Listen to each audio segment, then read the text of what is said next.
આમ તો ગુંદિયાળાની ધરતી એટલે કહેવાય ને કે સાહિત્યની જ ધરતી છે, કારણ કે ગુંદિયાળામાં તમને સાહિત્ય ઘણા બધા સાહિત્યકારો ને ટૂંકમાં જોડકણા જોડતાઓ નાનકડાથી લઈને મોટા સુધીના બધા મળશે. કોઈ પણ વ્યક્તિ છે એ જીવનમાં આગળ આવતો હોય તો એની મહેનત અને ધગસ પ્રયત્ન પુરુષાર્થથી આગળ આવતો હોય. મહેનત કરીને જાત ઘસી નાખતું, સફળ થઈને ઇતિહાસ રચી નાખતું. સાંભળ્યું હતું કે તમે જેવી ગઝલો લખો છો એના કરતાં પણ વધારે સારી રીતે રજૂ કરો છો. આજ પ્રત્યક્ષ જોઈ લીધું. પ્રાથમિક શિક્ષણમાં તો એ એક આખો સમય અલગ હતો. સાહેબ શીખવાડતા પણ મારતા એટલા. માર યાદ છે? હા હા, ચોક્કસ. લખવાની શરૂઆત તમને આમ ક્યારથી છે અને ક્યારથી શોખ, અને કોને જોઈને તમે એવું શીખ્યા કે ભાઈ હું કંઈક લખું? ને કંટાળો આવે ત્યારે બધું ઘા કરીને બહાર વહી જાય, અને તમને કંટાળો આવે ને તમે લખતા. આ ખરેખર એક નવાઈ વાત છે. ગુંદિયાળા ગામે બાપા લોકો ના હૈયે, ગુંદિયાળા ગામે બાપા લોકો ના હૈયે, વસેલું આ તીરથ ધામ છે રે આજે ગુંદિયાળા ગામ. પ્રાસ બેસાડતા જોડકણા જોડતા એમ. તમને 10 વર્ષની ઉંમરે પ્રાસ બેહાડવાની ખબર પડે એ બહુ મોટી વાત છે. લખો છો સારું, પણ તમે ગાવશો પણ સારું. દિનેશભાઈ સિંધવને કેવું પડશે કે તમારું ઇન્ટરવ્યુ લે ગાયકોની ગોતમાં. મોટા માણસો ઇન્ટરવ્યુ તો બહુ બધા લેતા હોય, પણ નાનામાં નાનો જે ટૂંકમાં માણસ છે જે એનું ઇન્ટરવ્યુ લેવું એ બહુ મોટી વાત છે. એ ભગીરથ કાર્ય તમે કરી રહ્યા. અને મને કીધું ભાઈ આ તે લખ્યું, એટલે હું તો ફફડ થપડ મેં કીધું હા. મને એવું કે મને મારશે. સામે પ્રેમનું પંખી આવ્યું ભૂછો ગાડું, જીવનની પગદંડી બનતું આવ્યું પાંખ હલાવી તારા, રૂપનગરનો શોધક પાગલ એકલો, તારા રૂપનગરનો શોધક આશિક એકલો. એવું થાય કે મારે કઈ બોલવું જ નથી, તમે જ બોલ્યા રાખો. જે ગઝલકાર છે, જે અમૃત ઘાયલ, બેફામ, આદિલ મંસૂરી, ઈ કક્ષાની જે ગઝલો લખે છે, તમે ઈ કક્ષાની ગઝલોમાં, તમારી ગઝલોમાં ઈ ઝલક જોવા મળે. સાવ અજાણ્યા માણસો બહુ પોતિકા લાગ્યા. સાવ અજાણ્યા માણસો બહુ પોતિકા લાગ્યા ને બહુ અંગત માણસો સાવ ખોટી ના. કમલ છંદમાં ગાલ ગાગા ગાલ ગાના આવર્તનમાં મેં લખી હતી કે જિંદગાની તો સુહાની લાગશે, કે જિંદગાની તો સુહાની લાગશે, આફતો પણ જો મજાની લાગશે. નમસ્કાર મિત્રો, હું જયદેવસિંહ પઢારિયા ટોક વિથ જયદેવમાં આપનું સ્વાગત કરું છું. મિત્રો, લેખકો અને કવિઓની ગોતમાં આજે એક એવા વ્યક્તિ વિશે આપણે મુલાકાત કરવાના છીએ કે જેઓએ ધોરણ 12 સાયન્સ પછી એન્જિનિયરિંગ લીધું. હવે એન્જિનિયર અને સાહિત્યને ક્યાંય લેવા દેવા નથી, પરંતુ એમને એન્જિનિયરિંગ પછી હાલ તેઓ તલાટી કમ મંત્રી તરીકે ફરજ બજાવે છે. હવે તલાટીને તો જમીનારે બથોડા ભરવાના હોય, પણ છતાં પણ એમની કલમ એટલી ધારદાર અને જોરદાર છે જે આજે આપણે એમને મળી એમની આખી સાહિત્યિક સફર વિશે માહિતી મેળવવાના છીએ. ત્યારે રાજભા વણોલ, આપણે શરૂઆતથી આખી માહિતી આપની લેવી છે કે સાહિત્ય સફર આપની ક્યાંથી શરૂઆત થઈ, ત્યારે આપનું ગામ કયું? મારું ગામ ગુંદિયાળા. આમ તો ગુંદિયાળાની ધરતી એટલે કહેવાય ને કે સાહિત્યની જ ધરતી છે, કારણ કે ગુંદિયાળામાં તમને સાહિત્ય ઘણા બધા સાહિત્યકારો ને ટૂંકમાં જોડકણા જોડતાઓ નાનકડાથી લઈને મોટા સુધીના બધા મળશે. એટલે વઢવાણ તાલુકાનું ગુંદિયાળા મારું ગામ છે. બરોબર છે. આમ તમારા ગુંદિયાળા ગામની આમ અંદાજે વસ્તી કેટલી છે? અંદાજિત વસ્તી હાલ તો 4,000 થી 5,000 ની વસ્તી ગુંદિયાળા ગામની હશે. બરોબર છે. આપણે શરૂઆતથી રાજભાની સાહિત્યિક સફરની માહિતી લેવી છે, પરંતુ એ પહેલા રાજભા આપના દ્વારા એવી કોઈ કાવ્ય લખાણું હોય કે જે તમને ગમતું હોય, એવું એકાદું કાવ્ય સંભળાવવા જ ત્યાંથી આપણે શરૂઆત કરીએ. ચોક્કસ. કોઈ પણ વ્યક્તિ છે એ જીવનમાં આગળ આવતો હોય તો એની મહેનત અને ધગસ પ્રયત્ન પુરુષાર્થથી આગળ આવતો હોય. તો મહેનત ઉપર અને એક મોટિવેશનલ રચના એક મારી છે એ ચોક્કસ સંભળાવીશ કે મહેનત કરીને જાત ઘસી નાખતું, સફળ થઈને ઇતિહાસ રચી નાખતો. અને 1-2 દિવસમાં મળતી નથી મંજિલ, પણ એક દી મળશે જરૂર નક્કી કરી નાખતો. અને અડચણો તકલીફો મુશ્કેલીઓ આવશે, કે અડચણો તકલીફો અને મુશ્કેલીઓ આવશે, હિંમતથી આ બધું અવગણી નાખતું. અને ભાગ્ય રેખા હાથમાં ઊંધી હોય તો, કે ભાગ્ય રેખા હાથમાં ઊંધી હોય તો પરિશ્રમથી એને બદલી નાખતું. અને કાયા તારી માટીમાં ભરશે એક દી, કે કાયા તારી માટીમાં ભરશે એક દી, સત્કર્મો થકી ઉજડું નામ કરી નાખતું. અને ઉઠ જાગ ઉભો થા કર્મ કરે જા, કે ઉઠ જાગ ઉભો થા કર્મ કરે જા, મહેનતથી સપનાઓનો મહેલ ચણી નાખતું.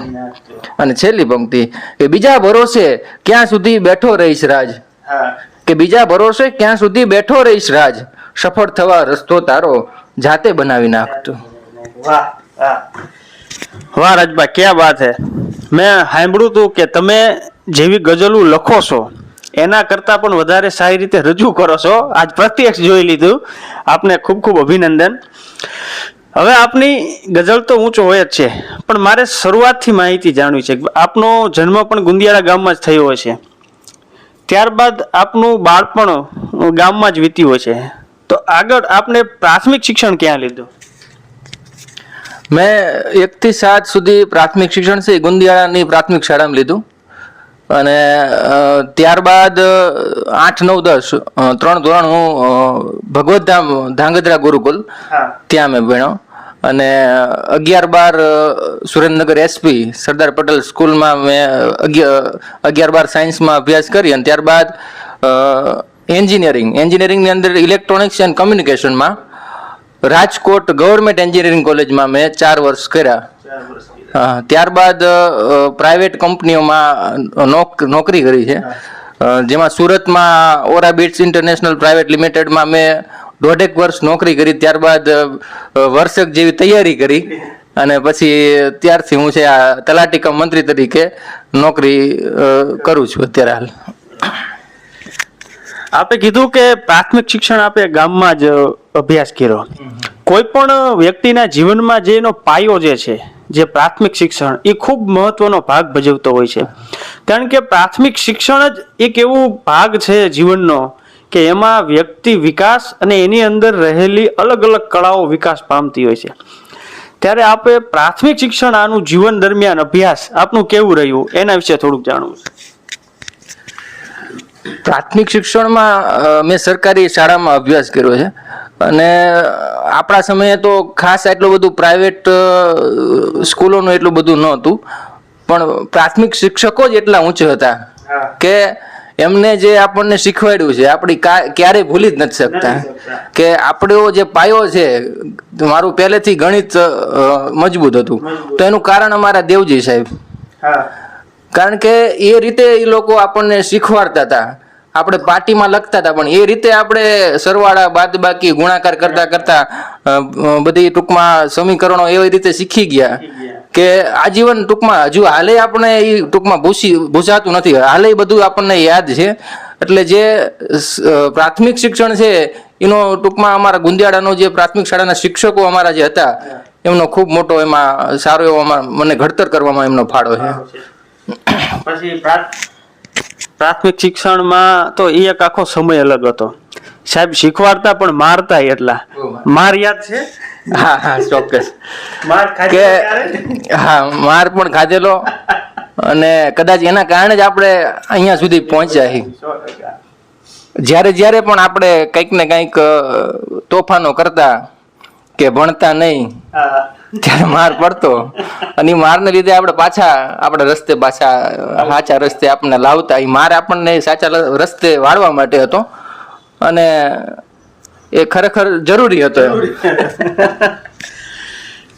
તમે પ્રાથમિક શિક્ષણ ગામમાં, ત્યારબાદ ધાંગધ્રા ગુરુકુળમાં ભણ્યા, તો આપની જે સાહિત્યિક સફર, ટૂંકમાં લખવાની શરૂઆત તમને આમ ક્યારથી થઈ અને ક્યારથી શોખ, અને કોને જોઈને તમે એવું શીખ્યા કે હું કંઈક લખું? લખવામાં એવું છે કે પહેલેથી જ છે ને હું જ્યારથી ટૂંકમાં લખતો મને જ્યારથી ટૂંકમાં લેખન કરતો થયો મતલબ જ્યારથી આપણે કહેવાય ને કે લખતા થાવી પેલા કક્કો બારાક્ષરી પછી ધીરે ધીરે જેમ જેમ લખાણ લખતા થાય ત્યારથી જ તે મારી જે રફ બુક હોય કે આપણી જે રનિંગ બુક હોય એમાં છે ને આગળથી આપણે જે કઈ વિષયોના જે કઈ રફ કામ કરતા હોય અને પાછળ કંઈક ને કંઈક લખાતું જતું હોય બરોબર કુદરતી રીતે કંઈક ને કંઈક ટૂંકમાં શરૂઆતમાં તો કેવું હોય કે કાંઈ એમાં વ્યવસ્થિત કાંઈ લખાણ ન હોય પણ ટૂંકમાં ઉર્મિઓને કાગળ ઉપર કંડારવાની પહેલેથી એવો શોખ ખરો અને જ્યારે પણ ટૂંકમાં નવરાશની પડો મળે કે જ્યારે આપણે કહેવાય ને કંટાળો આવે ને ત્યારે કંઈક ને કંઈક ચોપડામાં લખાતું શરૂઆતમાં જોડકણા ને એવું બધું લખાતું ધીરે ધીરે આ સફર આગળ વધતી ગઈ એમ. ખૂબ સારી વાત કરી. લોકોને કંટાળો આવે ત્યારે બધું ઘા કરીને બહાર વહી જાય અને તમને કંટાળો આવે ને તમે લખતા, આ ખરેખર એક નવાઈ વાત છે. તમે પહેલા જે શરૂઆતમાં લખ્યું ત્યારે એ વખતે તમે કેટલું ધોરણ ભણતા આમ તમને યાદ હોય અને એ પંક્તિ પણ તમને યાદ હોય એવી કોઈ હોય તો સંભળાવો. પહેલી રચના તો કહેવાય ને કે ખાસ મને કોઈ વર્ષ કે ધોરણ યાદ નથી પણ અમારે ગુંદિયાળા ગામમાં મઢુલી અને એની પ્રતિષ્ઠા હતી. તો સવારમાં અમારા જે જૂના ઘર હતા એ જૂના ઘરમાં અહીંયા ડંકી હતી, ડંકીએથી પાણી લઈને હું નાતો હતો.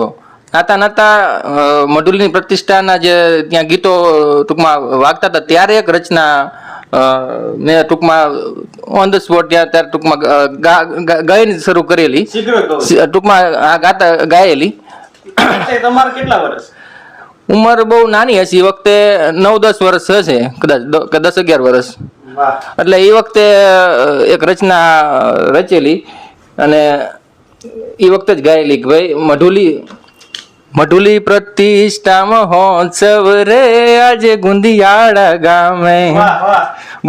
ગામે બાપા લોકો ના હૈયે, ગુંદિયાળા ગામે બાપા લોકો ના હૈયે વસેલું આ તીર્થધામ છે રે આજે ગુંદિયાળા ગામે. બાપા તમારા પરચાય પાર છે, બાપા તમારા પરચાય પાર છે એમાં અમને વિશ્વાસ છે રે આજે ગુંદિયાળા ગામે. મઢુલી પ્રતિષ્ઠા મહોત્સવ રે આજે ગુંદિયાળા ગામે. એટલે એ વખતે તો શું કે કાંઈ ખાસ એટલું બધું કાંઈ આવડતું ન હોય પણ આ ટૂંકમાં પ્રાસ બેસાડતા જોડકણા જોડતા એમ. તમને 10 વર્ષની ઉંમરે પ્રાસ બેહાડવાની ખબર પડે એ બહુ મોટી વાત છે. તમે લખો છો સારું પણ તમે ગાવશો પણ સારું. દિનેશભાઈ સિંધવને કેવું પડશે કે તમારું ઇન્ટરવ્યુ લે ગાયકોની ગોતમાં. જયદેવસિંહ મારું ઇન્ટરવ્યુ લે એ જ બહુ મોટી વાત છે. એટલે ખરેખર મોટા માણસો ને ઇન્ટરવ્યુ તો બહુ બધા લેતા હોય પણ નાનામાં નાનો જે ટૂંકમાં માણસ છે જે એનું ઇન્ટરવ્યુ લેવું એ બહુ મોટી વાત છે. એ ભગીરથ કાર્ય તમે કરી રહ્યા હો, બહુ ખરેખર અમારા જેવા વ્યક્તિ માટે તો બહુ સારી બાબત છે. ખૂબ ખૂબ ધન્યવાદ રાજભા આપનો. ત્યારબાદ 10 વર્ષની ઉંમરે તમે આ પ્રથમ રચના, એટલે શરૂઆતમાં તમે કીધું પહેલેથી જ કંટાળો આવે ત્યારે કંઈક નાનું મોટું આછું પાતળું લખતા તમે. ત્યારબાદ જેમ જેમ સમય આગળ જતો ગયો તેમ તેમ તમને થોડીક સાહિત્યમાં આમ ખબર પડતી ગઈ છે, સમજ આવતી કઈ રીતે લખાય, શું લખાય. પછી આગળ તમે માધ્યમિકમાં તમે કીધું કે ધાંગધ્રા ભણતા, તો એ વખતે કોઈ એવી રચના તમે કરેલી હોય ને હોય તો એ એક રજૂ કરો. રચનાઓમાં એવું થતું કે એ વખતે છે ને જોડકણા આ રીતે જોડાઈ જતા અને પાછળ પુસ્તકના પાછલા પાનાઓમાં રહી જતા અને પછી પુસ્તક પસ્તીમાં વહી જતું. એટલે કોઈ એનો રેકોર્ડ નથી રહેલો પણ જે યાદ છે એ મુજબ 8મા ધોરણની અંદર અમારા અંગ્રેજીના શિક્ષક હતા, બહુ સારા શિક્ષક જોબન પુત્રા સાહેબ, અને એ આવા બધા શોખીન. અને મેં જે તે વખતે પુસ્તકના છેલ્લા પેજે એક ગઝલ ઉપરથી ટૂંકમાં બહુ પ્રખ્યાત આપણે ગુજરાતની ગઝલ છે તારો આંખનો અફેણી, કે ગુજરાતના દરેક વ્યક્તિને આ ખ્યાલ હોય એવી ગઝલ બરકત અલી વિરાણી સાહેબની. એટલે આ ગઝલ મને બહુ ગઝલ છે ને, હું સુરેન્દ્રનગર જ્યારે આવેલો ને કાપમાં ટૂંકમાં ખરીદી વખતે ત્યારે એક દુકાનની અંદર આ ગઝલ છે ને મેં પહેલી વખત સાંભળેલી. પહેલી વખત આ ગઝલ મેં સાંભળેલી. પંકજ ઉધાસ આ ગાતા હતા એમના સ્વરમાં. એટલે મને બહુ ગમેલી. એટલે એની જે ધૂન છે એ મારા મગજમાં બેસી ગયેલી. એટલે પછી જ્યારે હું ગુરુકુલમાં અહીંયા પછી ગયો અને ક્લાસની અંદર છે ને આ રીતના મારે ટૂંકમાં નવરો જ્યારે હોય અથવા તો કંટાળો આવે ત્યારે રીતના લખતો હોય. એટલે જે મારો બાજુનો જે મારો મિત્ર હતો એને આ જોઈ ગયો અને આને આ અંતરા લખાય અને એને સાહેબને આ મારો ચોપડો આપી દીધો. મિત્રનું નામ શું? એ મિત્રનું અત્યારે નામ મને યાદ નથી કારણ કે બહુ જૂની વાત છે આ. એટલે એને છે ને સાહેબને ચોપડો આપી દીધો. એટલે સાહેબે મને છે ને ત્યાં ઉપર બોલાવ્યો સ્ટેજ ઉપર ટૂંકમાં આગળ અને આગળ બોલાવી અને મને કીધું કે ભાઈ આ તે લખ્યું. એટલે હું તો ફાફડ મેં કીધું હા. મને એવું કે મને મારશે એમ પણ કે ના સાહેબે તો પછી મારે વખાણ કર્યા ને કે સરસ તે સારું લખ્યું એમ. પછી ઓલા મિત્ર એ કીધું કે ગઈ પણ એક હે. શું વાત છે? તો મને પછી ગવડાવેલી એક ગઝલનો એક અંતરો. એટલે એ વખતે જ મેં ઘણા અંતરા લખ્યા 3-4 લખ્યા હતા પણ બધા અત્યારે યાદ નથી. એક અંતરો ખાલી યાદ છે. હવે એ ગઝલમાં પેલી શરૂઆત પંક્તિ એ રીતે થાય, આંખનો ફેણી તારા બોલનો બંધાણી, તારા રૂપની પૂનમનો પાગલ એકલો. આ પેલી પંક્તિ છે. પછી બીજો અંતરો છે ને મેં મારી રીતે પછી લખેલો કે આંખો સામે પ્રેમનું પંખી આવ્યું ઊભું છો ગાડું, જીવનની પગદંડી બનતું આવ્યું પાંખ હલાવી, તારા રૂપનગરનો શોધક પાગલ એકલો, તારા રૂપનગરનો શોધક આશિક એકલો, તારી આંખનો અફેણી તારા બોલનો બંધાણી, તારા રૂપની પૂનમનો પાગલ એકલો. આવા 2-3 અંતરા બનાવેલા એ વખતે રજૂ કરેલા. એટલે સાહેબ ખૂબ રાજી થયેલા. ખરેખર રાજભા મને તો એવું થાય કે મારે કઈ બોલવું જ નથી, તમે જ બોલ્યા રાખો. પછી મેં એક એવું સાંભળ્યું હતું કે આપણે વઢિયારના એક શંકરસિંહ સિંધવ લોક સાહિત્યકાર અને એક વેડધામે મિટિંગમાં તમે એક તમારી ગઝલ રજૂ કરી અને શંકરસિંહ સિંધવે ત્યાં સુધી કીધું હતું કે મોટા મોટા જે ગઝલકાર છે જે અમૃત ઘાયલ, બેફામ, આદિલ મંસૂરી, ઈ કક્ષાની જે ગઝલો લખે છે, તમે ઈ કક્ષાની ગઝલોમાં તમારી ગઝલોમાં ઈ ઝલક જોવા મળે છે. આ વાત સાચી? એટલે એ તો હવે બહુ મોટી મારા માટે બહુ મોટી વાત કહેવાય. ખરેખર તો એવું તો કઈ ન કહેવાય. મને તો જેવું જ લાગે હું ખાલી જોડકણા જ જોડું એમ. અમૃત ઘાયલ સાહેબ ને એ બધા તો બહુ બધી મોટી હસ્તીઓ છે પણ શંકરસિંહ સિંધવે એમની કક્ષાએ મને વર્ણવ્યો એ જ મારા માટે બહુ આનંદની વાત છે. 100%. આગળ જેમ જેમ તમે માધ્યમિક, એન્જિનિયરિંગ આવો એટલે આખું આમ કોલેજ એટલે એ આખું વાતાવરણ આખું ફરી જાય અને ગઝલની દુનિયા આખી અલગ હોય. તો એ વખતે તમે કોઈ રચના કરી હોય કે કોઈ સ્ટેજ પરફોર્મ કર્યું હોય તો એવું કોઈ યાદ ખરું? ખૂબ રચનાઓ. એન્જિનિયરિંગમાં તો ઘણી બધી રચનાઓ લખેલી અને એન્જિનિયરિંગ ઉપર પણ ઘણી બધી લખેલી. શું વાત કરો? હા. અને અમારે દર વર્ષે છે ને એન્જિનિયરિંગમાં એક જ્યારે વર્ષ પૂરું થયા ને ત્યારે મોટી ઇવેન્ટ થાય. એટલે અમારી ગવર્મેન્ટ એન્જિનિયરિંગ કોલેજ હતી એટલે એમાં એનું નામ હતું બ્રિજિંગર. ધારો કે બ્રિજિંગર 2011 વર્ષ સુધી બ્રિજિંગર 11, પછી 12 બ્રિજિંગર 12, એ રીતના બ્રિજિંગર 14 ની અંદર મને આ કવિતાઓ બધું રજૂ કરવાનો મોકો મળેલો. ને એ વખતે મેં સ્ટેજ પરફોર્મ કરેલું અને લગભગ 10,000 સ્ટુડન્ટ બધા હતા. કોલેજ સિવાયના ઇવેન્ટમાં કેવું હોય કે ઇવેન્ટ હોય ને કોઈ પણ કોલેજમાં ઇવેન્ટ હોય એટલે ઇવેન્ટની અંદર છે ને આખા રાજકોટ તો ઠીક પણ આખા ગુજરાતની જેટલી એન્જિનિયરિંગ કોલેજ હોય એમાંથી બધેથી છે ને ઇવેન્ટની અંદર પાર્ટિસિપેટ થવા આવતા હોય. બહુ બધું લોકો હતું તેમાં સારો એવો બધાનો એમ કે મજા આવી હતી બધાને. એ વખતે આમ જોવો તમે કીધું કે 8મું ધોરણ ભણતા ત્યારે જે આ ગઝલ રજૂ કરી બધાને વિદ્યાર્થી મિત્રે, એ વખતે તમારું પહેલું સ્ટેજ પરફોર્મન્સ છે હું માનું, બરોબર. બીજું સ્ટેજ પરફોર્મ તમે આ એન્જિનિયરિંગની જે વાત કરી એ વખતે થયું છે. તો એ વખતે તમે શું રજૂ કર્યું એ હાથ વગું હોય તો એ સંભળાવો. એ વખતે જે રચના રજૂ કરી હતી અત્યારે હાલ છે નહીં મારી આગળ, એટલે કદાચ નહીં તમને હું સંભળાઈ શકું. તમારી કોઈ એવી રચના હોય જે આમ બહુ પ્રસિદ્ધ પામી હોય ને એવી કોઈ રચના આપની હોય તો એ સંભળાવો. પ્રસિદ્ધિ પામ્યું ને હમણાં એક રચના રચી હતી, થોડીક આમ મજા આવી છે, આનંદ કરાવે એવી છે. તો હા તો એ સંભળાવી કે સાવ અજાણ્યા માણસો બહુ પોતિકા લાગ્યા. સાવ અજાણ્યા માણસો બહુ પોતિકા લાગ્યા ને બહુ અંગત માણસો સાવ ખોટી ના લાગ્યા. ને જગત આખું ગણે છે જેને સાવ નિમ્ન તે, કે જગત આખું ગણે છે જેને સાવ નિમ્ન તે, અમને મળ્યા તો માણસ ઉચ્ચ કોટી ના લાગ્યા. સાવ અજાણ્યા માણસો બહુ પોતિકા લાગ્યા. હમણાં મળ્યા તા એક અમીરના લગ્નમાં બધા, કે હમણાં મળ્યા તા એક અમીરના લગ્નમાં બધા, તમને ગમ્યા હશે અમને 2 કોટી ના લાગ્યા. ક્યાં વાત હે. અને ત્યાગી છેલ્લો અંતરો કે ત્યાગી દીધો સંસાર ન ત્યાગી શક્યા મોહ માયા, કે ત્યાગી દીધો સંસાર ન ત્યાગી શક્યા મોહ માયા, જગ ગણે સંત પણ અમને કૂતરા ધોબી ના લાગ્યા. સાવ અજાણ્યા માણસો બહુ પોતિકા લાગ્યા. ખૂબ સારી રચના છે. અને આમ જોવો તો એક આમ કટાક્ષ, હાસ્ય તો છે પણ એક કટાક્ષ પણ છે. તમે કીધું કે બાળપણથી તમે લખો અને બાળપણ બધાને વાલું હોય. કદાચ કોઈ પણ મનુષ્યને ભગવાન મળે ને કે તારે જોઈ માંગી લે તો બધા બાળપણ માંગે કે બાળપણ આપો. તો બાળપણ ઉપર તમે કોઈ એવું લખેલું હોય ને આમ હોય તો એ સંભળાવો. બાળપણ છે ને એ દરેકનું એક છે ને આમ ઈચ્છા હોય કે સારું ઓલું બાળપણ ફરીથી મને પાછું મળે ને તો મજા આવે એમ. એટલે એના ઉપર જ એક આમ ટૂંકમાં બાળપણ ઉપર એક કવિતા છે કે વીતેલી ક્ષણો ને પાછી લવાય તો કેવું સારું, વળી પાછું ભૂતકાળમાં જવાય તો કેવું સારું.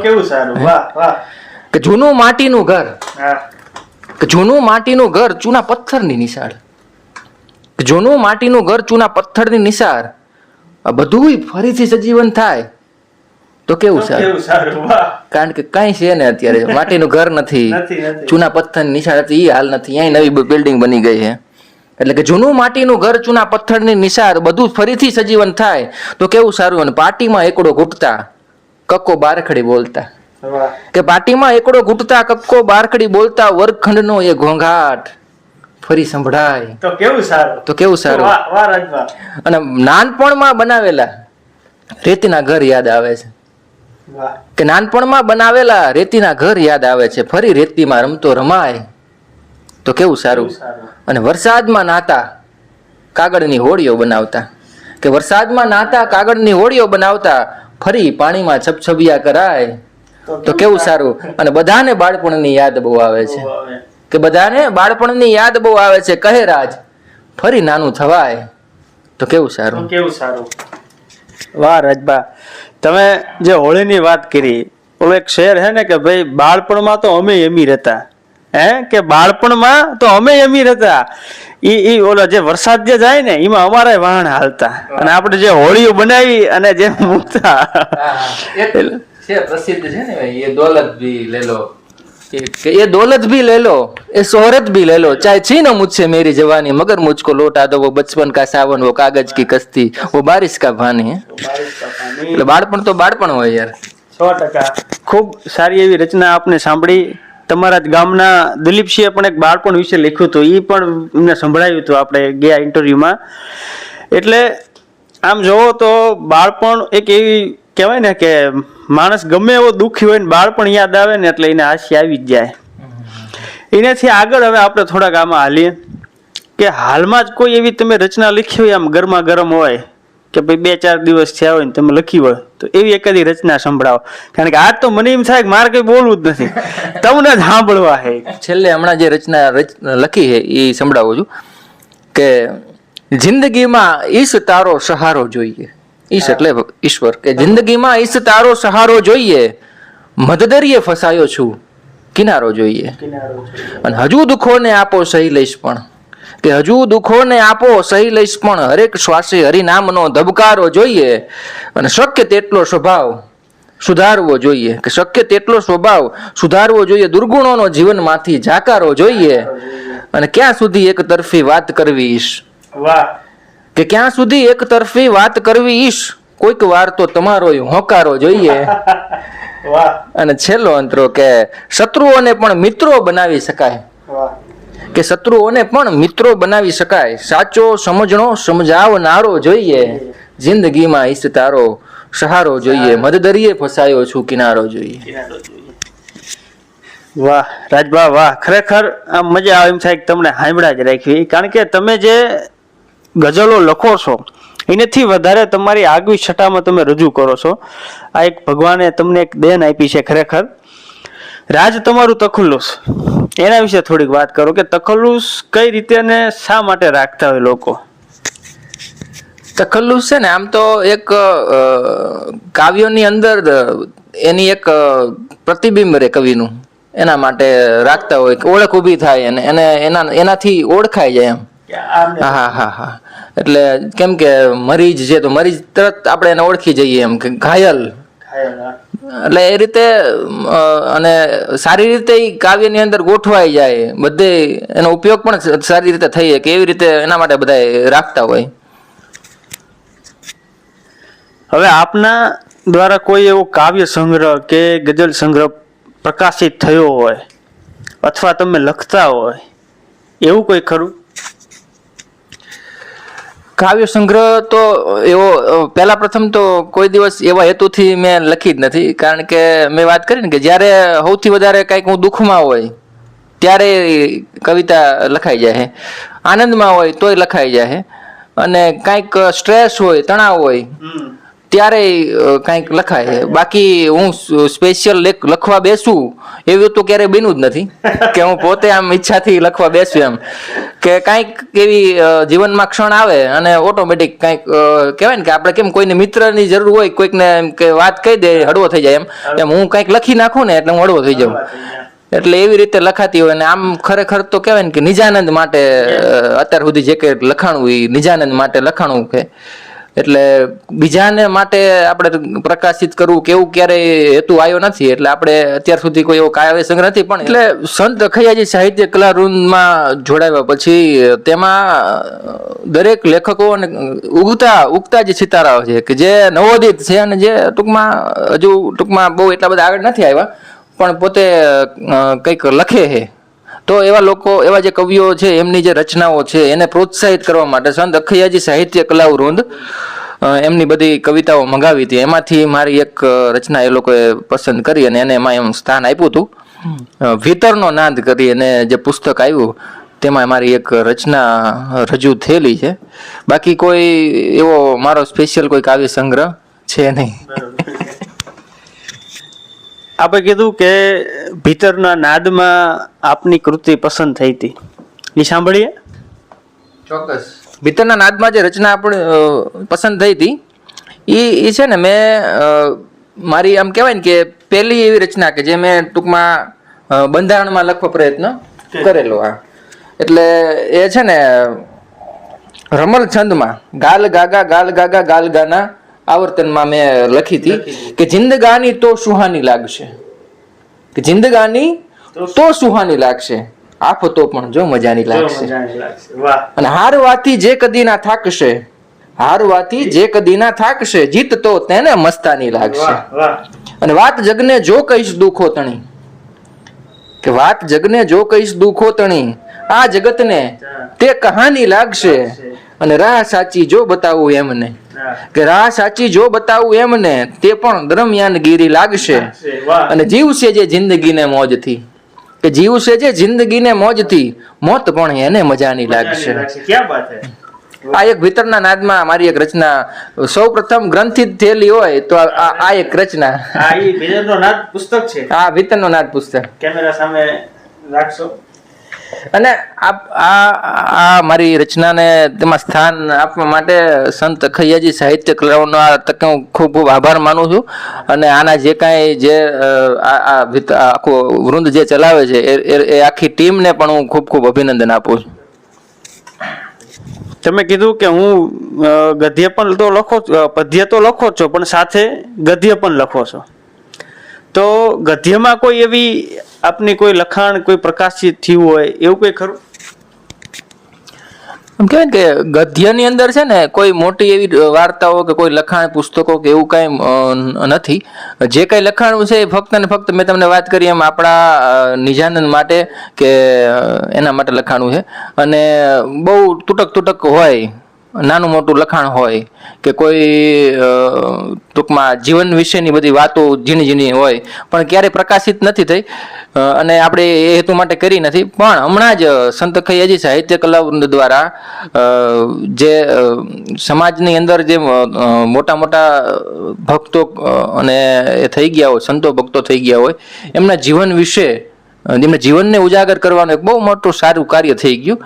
અને એમાં ટૂંકમાં જે તે વિસ્તારના કે જે તે લાગુ પડતા લેખકોને કે ટૂંકમાં એના લગત આ વિષય જે ધરાવતા હોય એ લોકોને એમને કીધેલું કે ભાઈ તમે આ જે વ્યક્તિઓ છે એના જીવનને ઉજાગર કરવા માટે એની માહિતી એકત્રિત કરી અને એના વિશે છે ને એને ગદ્યમાં એમાં લખી અને થોડુંક અમને આપો. તો અમે છે ને પુસ્તકની અંદર એને સમાવેશ કરીએ. તો એમાં મલુભા, મારા જે દાદા પરદાદા થાય કે મલુભા, એમના જીવન વિશે મને થોડુંક લખવાનો અને માહિતી એકત્રિત થઈ હતી એના વિશે થોડુંક લખવાનો મને મોકો મળ્યો હતો.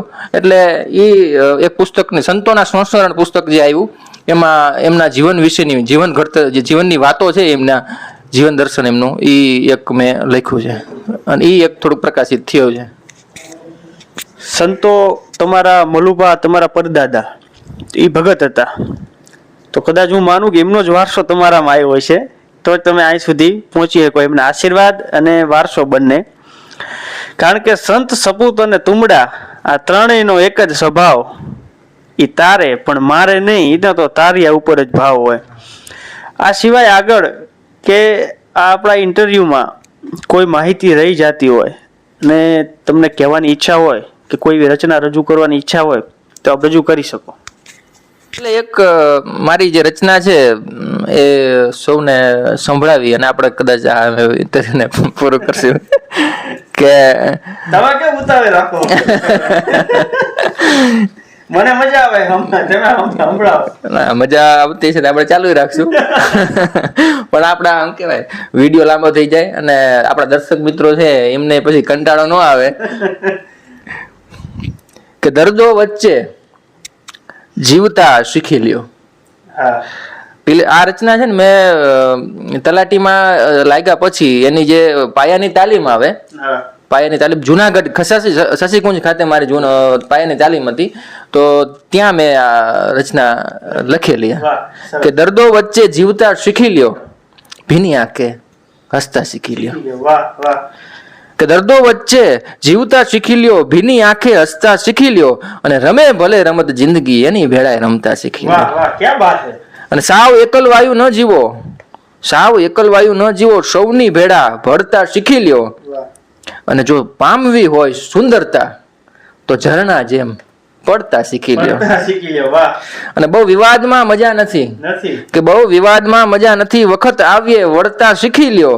અને રાજ સૌને પ્રેમથી ભીંજવવા, કે રાજ સૌને પ્રેમથી ભીંજવવા, આ વરસાદ જેમ વરસતા શીખી લ્યો. દર્દો વચ્ચે જીવતા શીખી લ્યો, ભીની આંખે હસતા શીખી લ્યો. ક્યાં વાત છે રાજભા, ખરેખર ખૂબ મજા આવી. આપની જે ગઝલો, આપ જે કઈ કાવ્યોની રચના કરો છો, ખરેખર આમ કહેવાય ને કે આત્મા તૃપ્ત થાય. પ્રાર્થના એક આત્માનો ખોરાક કહેવાય, પણ આપની ગઝલો પણ હું અહીંયા સુધી સરખાવું, ખરેખર મજા આવે એમ. કારણ કે આ એવી બધી રચના એવું છે કે ક્યારેક ને ક્યારેક આપણને એ કંઈક ને કંઈક લાગુ પડતી જ હોય છે. ખૂબ સરસ આપે રચના એવું કરી છે અને રજૂ પણ ખૂબ સારી કરો છો. આગળ તમે ભવિષ્યમાં કહેવાય ને કે શું સારી ગઝલો લખો અને લાખો લોકો તો તમને સાંભળતા હોય એવી શુભેચ્છા પાઠવીએ. અને એનાથી આગળ હવે આપણે ઇન્ટરવ્યુ પૂરું કરીએ અને અંતમાં તમારે કંઈ કહેવું હોય તો આપ કહી શકો.